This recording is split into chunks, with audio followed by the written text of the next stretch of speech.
My dear sisters and brothers in Christ Jesus, February 6th, Saturday, today we remember Our Lady of Perpetual Help.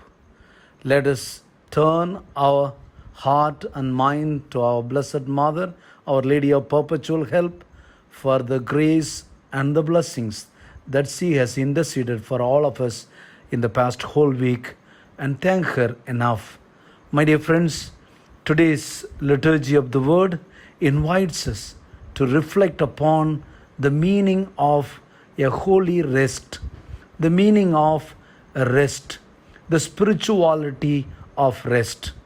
Today we see in the gospel the apostles gathered together with Jesus and reported all they had done and taught on their missionary journey. And Jesus said to them, "Come away by yourself to a deserted place and rest a while." People were coming and going in great number, and they had no opportunity even to rest.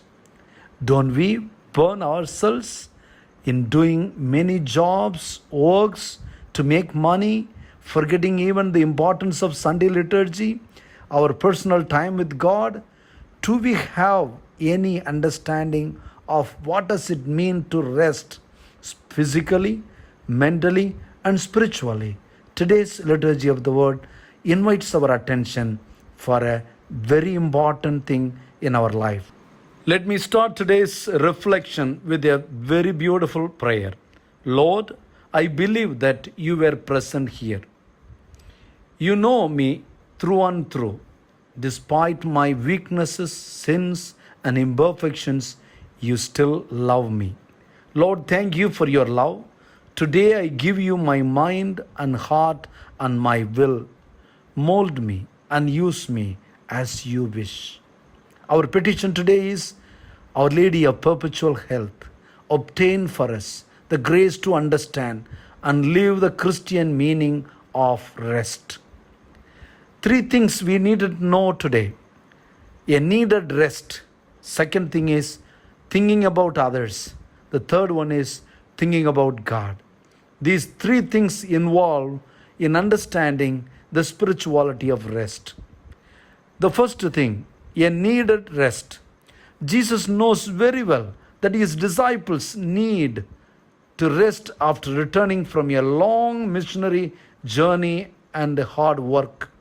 There is a need to replenish energies, physical, mental, and spiritual.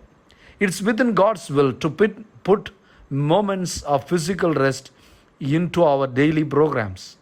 Jesus tells the apostles to get away together and with him. Physical rest, of course, is not laziness or dissipation. It is not a place to lose spiritual toneness of our soul to do towards God and his things, or the readiness to do God's will at all time. The second thing is thinking about others. Jesus teaches us that being ready to do God's will in everything means also being always ready to serve others.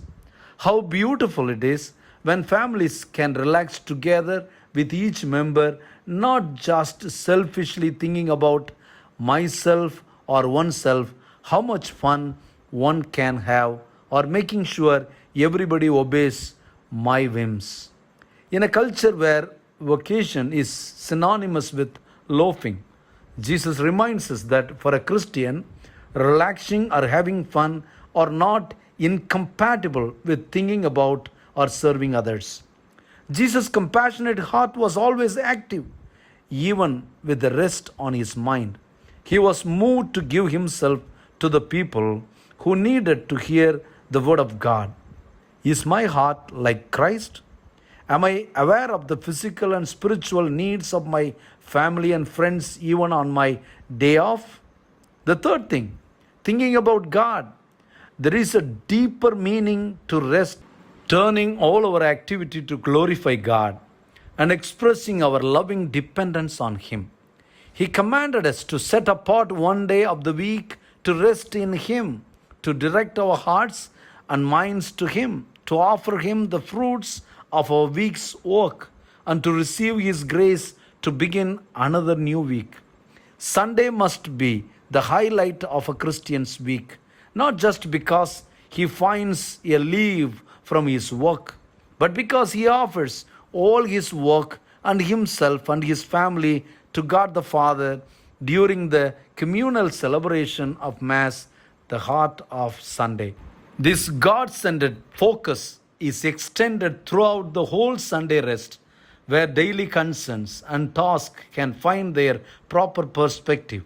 The material things about which we worry give way to the spiritual values. In a moment of encounter and less pressured exchange, we see the true face of people with whom we live.